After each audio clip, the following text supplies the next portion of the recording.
This is a case of hyponatraemia. Patient का wait 56 kg wait और 60 years का patient था। डीकम्पनसेटेड CLD थी, क्रोनिक लीवर डिजीज़, और पेशेंट जो था उसको हेपाटोसेलुलर कार्सिनोमा डायग्नोस्ड हुआ था, जिसके लिए उसमें ट्रांस आर्टेरियल कीमो एम्बोलाइजेशन हुआ था। और उसके बाद भी उसका जो बाइल था वो अराउंड 6.7 था mg/dl टोटल बाइल। तो उसके लिए पेशेंट फिर इंटरवेंशनल रेडियोलॉजी में गया, जहाँ पर उसकी PTBD हुई, that is percutaneous transhepatic biliary drainage.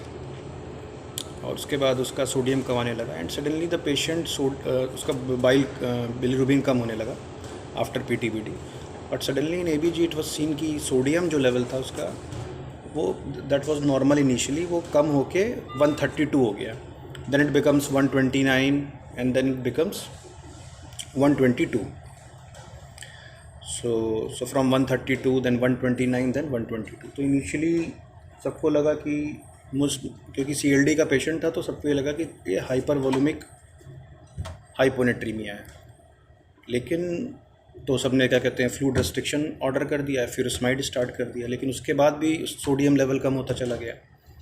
Then उसके बाद RL भी स्टार्ट किया गया 500 ml 24 आवर्सली, फिर भी सोडियम नहीं ठीक हुआ। उसके बाद नेफ्रोलॉजी कंसल्टेशन लिया गया। नेफ्रोलॉजी कंसल्टेशन जब हुआ तो उन लोगों ने कहा कि हाइपरटोनिक सलाइन स्टार्ट कर दिया 115 ml पर आवर, तो उससे सोडियम लेवल बढ़ा। लेकिन जब हाइपरटोनिक सलाइन फिर बंद कर दिया गया तो सोडियम फिर कम होने लगा। अब उसके बाद किसी को समझ में नहीं आ रहा था कि एक्चुअली ये सोडियम क्यों कम हो रहा है।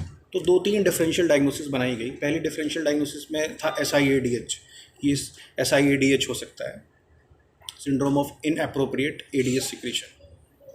अब आपको पता होगा कि SIADH का डायग्नोसिस बनाने के लिए कुछ पॉइंट्स होने चाहिए, जैसे पेशेंट यूवोलेमिक होना चाहिए, हाइपोटोनिया होना चाहिए पेशेंट में, और हाइपोनेट्रीमिया होना चाहिए पेशेंट में।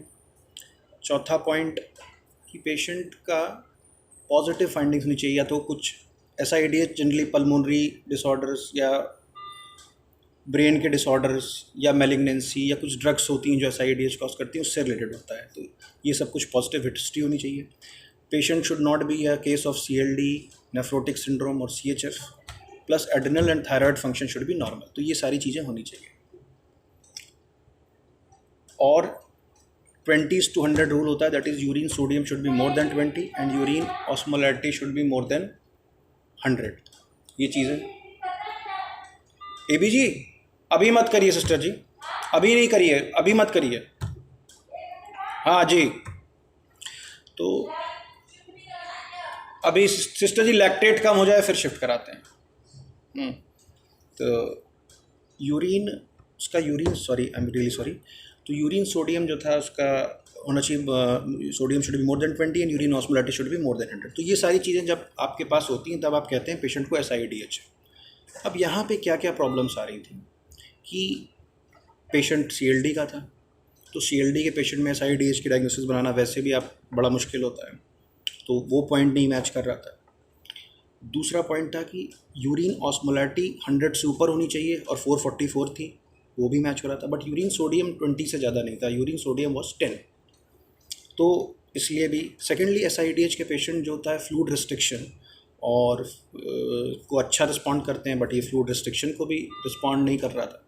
तो इन 3 वजहों से SIADH की डायग्नोसिस नहीं बन पाई थी। पहली थी कि पेशेंट वॉज ऑफ CLD, और दूसरी थी कि patient was not responding to fluid restriction. Third, urine sodium was not more than 20, it was 10।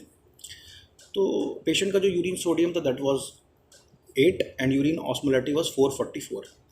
तो वैसा इसलिए था क्योंकि एक्चुअली पेशेंट जो यूरिन ऑस्मोलैरिटी होती है that is a function of urine water.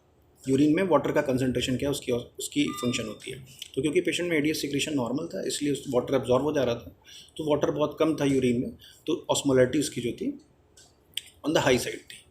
अब सोडियम क्यों कम था? क्योंकि ये पेशेंट CLD का था तो उसमें स्प्लैंकनिक सीक्वेस्ट्रेशन हो जाता है, ज़्यादातर फ्लूइड स्प्लैंकनिक में चला जाता है, प्लस एडिमा हो जाता है, तो इंट्रावेस्कुलर वॉल्यूम कम होता है। ऑल्दो पेशेंट हाइपर वॉल्यूमिक होता है लेकिन इंट्रावेस्कुलर वॉल्यूम पेशेंट में कम होता है।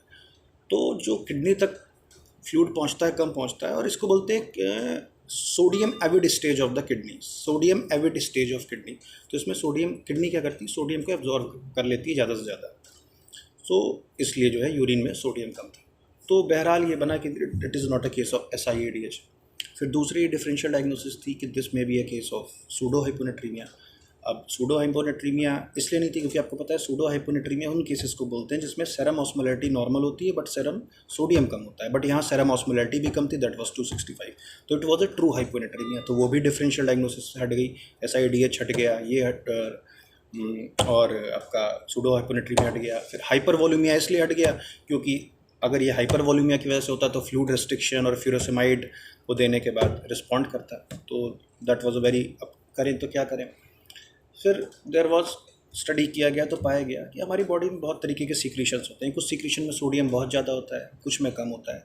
तो जो स्टडीज़ हुई हैं उसमें पता चला है कि सोडियम जो बॉडी फ्लूइड्स में होता है दैट वो 44 से लेके 185 तक मिली इक्विवेलेंट पर लीटर तक होता है अलग अलग बॉडी के फ्लूइड में। जैसे अगर आप देखेंगे कि और जो सबसे ज़्यादा होता है उसी के बेसिस पर फ्लूइड्स को डिवाइड किया गया आइसोटोनिक, हाइपोटोनिक एंड हाइपरटोनिक में। जिनमें सोडियम बहुत ज़्यादा होता है हायर साइड पे सेरम से ज़्यादा, उनको हाइपरटोनिक फ्लूइड बोलते हैं। जिनमें अराउंड सेरम के लेवल का होता है उसे आइसोटोनिक बोलते हैं। और जिनमें सेरम सोडियम से कम होता है जिन बॉडी फ्लूइड्स में सोडियम, उन्हें आइसोटोनिक बोलते हैं। जैसे आप देखेंगे 3 ऐसे फ्लूइड्स होते हैं जिसमें सेरम सोडियम, जो बॉडी का फ्लूइड होता है उसमें सोडियम लेवल सेरम सोडियम के बराबर होता है। जैसे एसाइटिस फ्लूइड हो गया, एडिमा का फ्लूइड हो गया और प्लूरल फ्लूइड हो गया, तो इन्हें हम आइसोटोनिक बॉडी फ्लूइड्स बोलते हैं।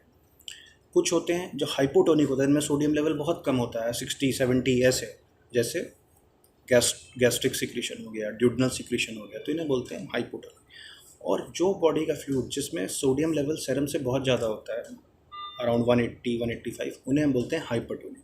और जो बिलरी ड्रेनेज होता है इसमें सोडियम लेवल बहुत ज़्यादा होता है, तो these are hypertonic body fluids. तो जो PTBD पढ़ा था एक्चुअली उससे जो बाइल निकल रहा था वो एक हाइपरटोनिक फ्लूइड था जिसमें सोडियम बहुत ज़्यादा था, और जब फाइनली उसमें सोडियम करवाया गया बिलरी ड्रेनेज का तो सोडियम आया अराउंड 155 मिली इक्विवेलेंट्स पर लीटर, और उसमें पोटेशियम था अराउंड 3.5 मिली इक्विवेलेंट्स पर लीटर। तो जैसे ही PTBD पेशेंट का बंद कर दिया गया तो पेशेंट का सोडियम नॉर्मल आ गया। So it was actually because of the draining of sodium from the PTBD, draining of the hypertonic fluid from the PTBD.